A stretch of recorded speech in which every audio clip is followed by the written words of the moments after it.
So let's dive into it. So the way that Wisconsin handles their criminal complaints is, it looks like, this is the first one I've ever read, but it looks like what they're doing is they're establishing the counts, and then they're including the probable cause statement right in the same document. I don't know if that's normal. I don't know. In Arizona, we don't do it that way. We have separate documents for that, and there's separate proceedings for that.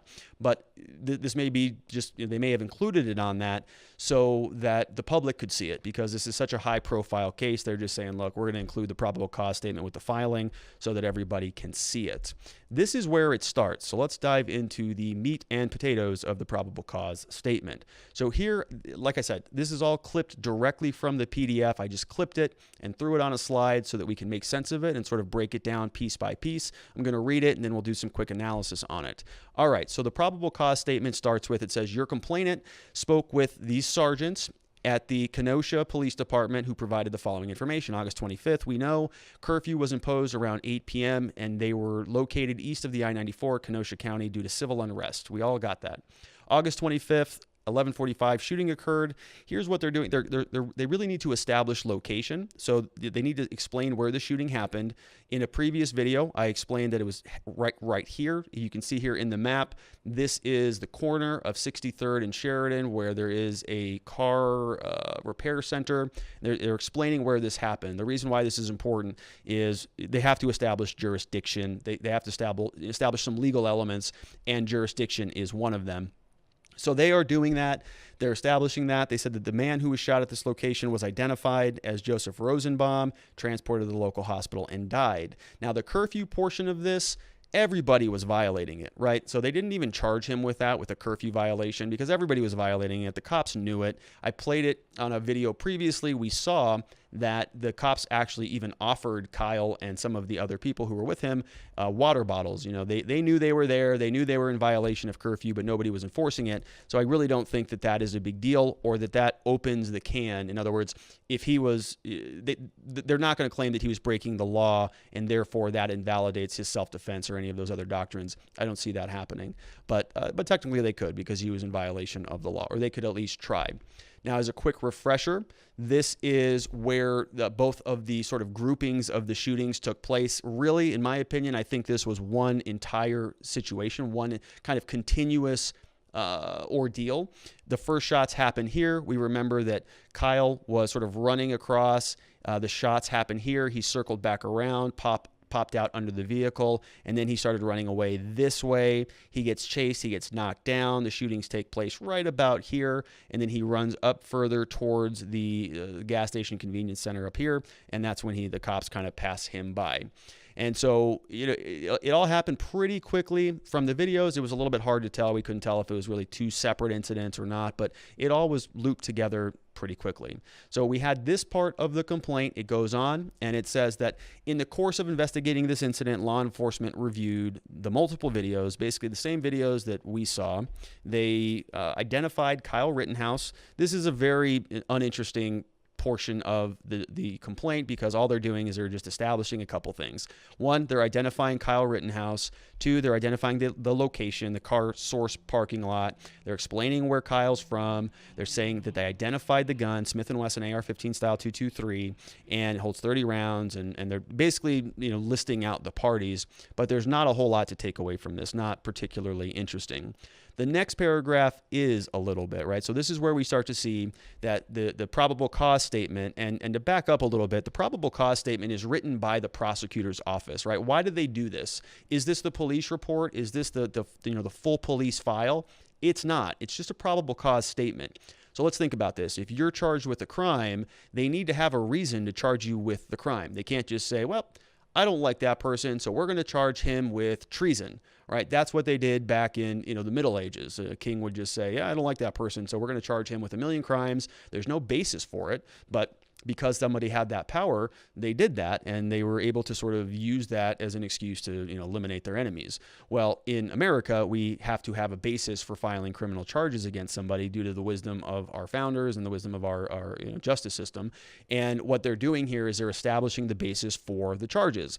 They need to explain why it's even probable that this actually happened. They need to establish some sort of facts in order to take the case forward. So that's all this is. There's going to be a lot more information that comes out, and I'm going to explain what that is towards the end of this program here.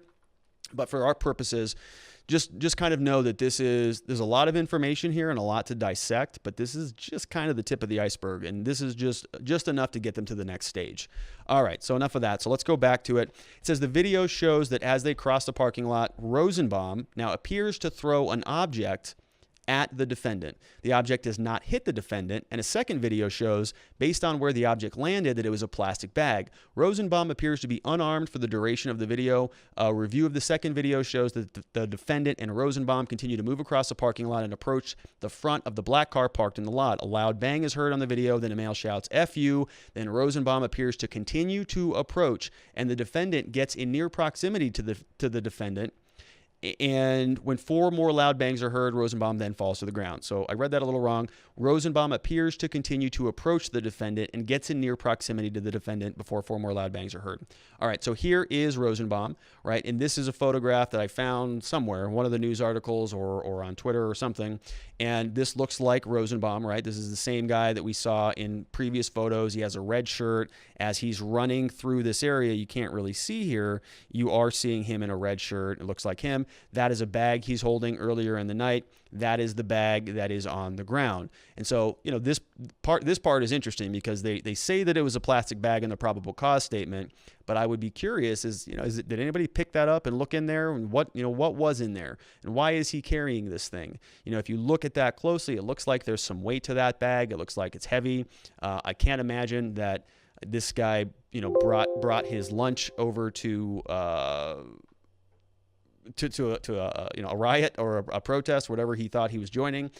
And it looked to me like, he threw it and it landed on the ground and it had some oomph to it. It actually kind of moved or stuck on the ground.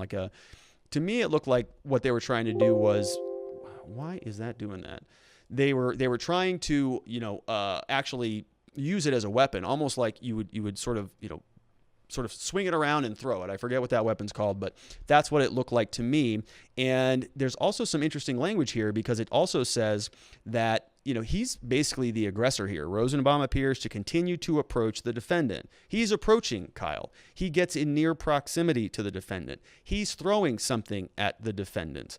All of this stuff is happening against Kyle, to Kyle. It's happening to him. It's not the other way around. So just from this language, now this is not my language, okay? I did not write that. This is from the prosecutor's office who is prosecuting Kyle Rittenhouse. They are explaining in this that this other guy was the one who appeared to continue to approach him. He gets in near proximity. He appears to throw an object. So why are they putting that in this criminal complaint if it's making it sound like Rosenbaum was the problem here, not Kyle? We're going to see a lot of that as we continue to move forward. So let's go back and we're going to see the next paragraph. It says that the defendant then circles behind the car and approaches Rosenbaum. Rosenbaum remains on the ground. Mcginnis also approaches. Mcginnis we're going to get to here briefly. Mcginnis, if you don't remember, was he's actually this guy who took his shirt off. He's the one who I spoke about in one of the earlier counts. This was the video editor for the Daily Caller. I think he previously used to work for the Mark Levin show. And, he's out there just capturing footage. Once he sees this shot go down, he takes his shirt off and he runs over there.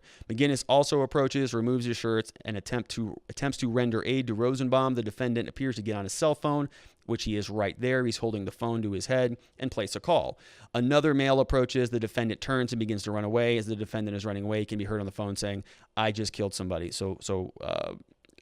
We've got Mcginnis here. We've got Rosenbaum, who's now on the ground. And then we've got Kyle, who actually, calls for help and then turns around. So the next paragraph is where we start to see what we learned from the interview from Mcginnis. So Detective Seapress interviews Mcginnis, and he indicates the following. And he says, before the shooting, Mcginnis was interviewing the defendant. This is kind of nonsense, but it's interesting. The defendant told Mcginnis that he was a trained medic. Mcginnis stated that Mcginnis, has handled many ARs and that the defendant was not handling his weapon very well. Mcginnis said that as they were walking south, another armed male who appeared to be in his 30s joined them and said that they were there to protect the defendant.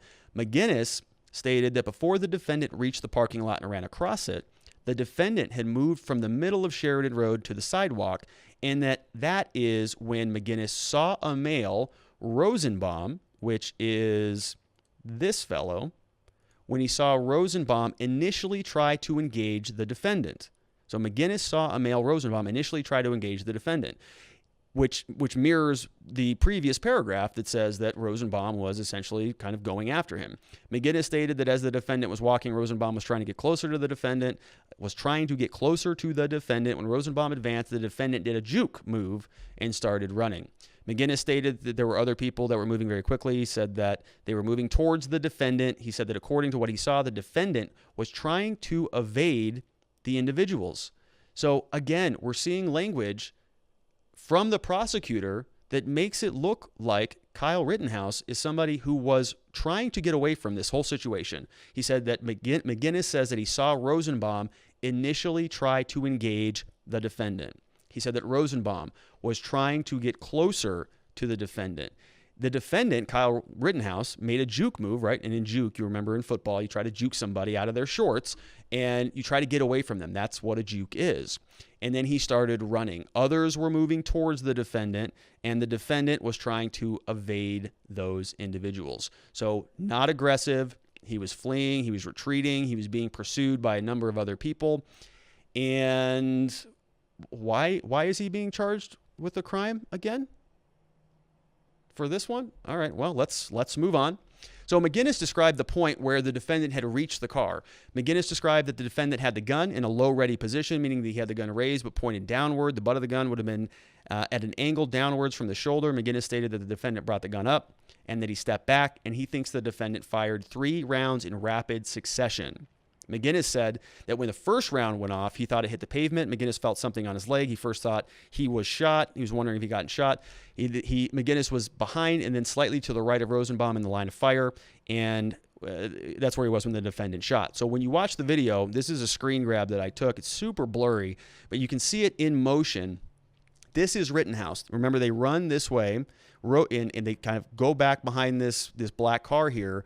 Rittenhouse fires his weapon. Rosenbaum is hit. Rosenbaum falls, and Mcginnis is right here. So he is, right? He's directly in the line of fire, it looks like. I mean, a couple shots here.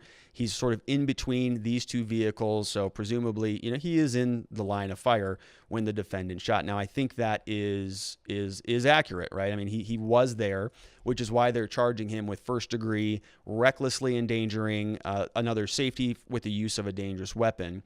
And, is that something that's going to stick? We reviewed the statutes yesterday, and what we had talked about was the use of self-defense and what happens if that use of that force spills over into, and injures somebody else. Based on the video that I did, I think there's pretty good protections in place to say that some of that third-party liability, as long as it doesn't result in death. So if Mcginnis would have been shot and killed, Kyle wouldn't have been excused for that. But because he wasn't actually shot, he wasn't injured at all, he was just in the general vicinity. Was any real harm done to him other than maybe some trauma, of seeing somebody die in front of him and try to save their life? So obviously that's a traumatic thing. I'm not saying that what Mcginnis went through, I don't want to downplay this incident at all. It was a very serious thing. But, was he shot? No. Was he killed? No. Was he injured? No. So there is some provisions in the Wisconsin statutes that we covered previously that I think would relieve him, speaking about Kyle, would relieve Kyle Rittenhouse of the criminal liability if the self-defense doctrine is appropriate. In other words, if he can claim self-defense, it's going to also apply to his sort of including Mcginnis in his circle. If he can say self-defense was appropriate, then the fact that he could have almost shot Mcginnis isn't going to be a big deal. It's not even going to be, it's going to be covered within the self-defense doctrine. So we'll see where that goes.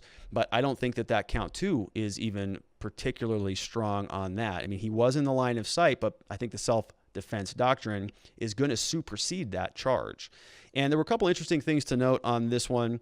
Mcginnis, he said he heard 3 rounds. If you remember, when we did the previous video about analyzing the audio in conjunction to the video, we did see that there was sort of a burst of 4 shots and then a burst of 3 shots. So we heard, sort of the pop, pop, pop, pop, pop, pop, pop, pop, pop. Yep. And then we heard 3 more pops. And the first 4 were the ones that were, Rosenbaum went down. And then the other 3, we really don't know what was going on with those just yet. There's been some, I've had some comments on this channel that some people are saying that was a different weapon.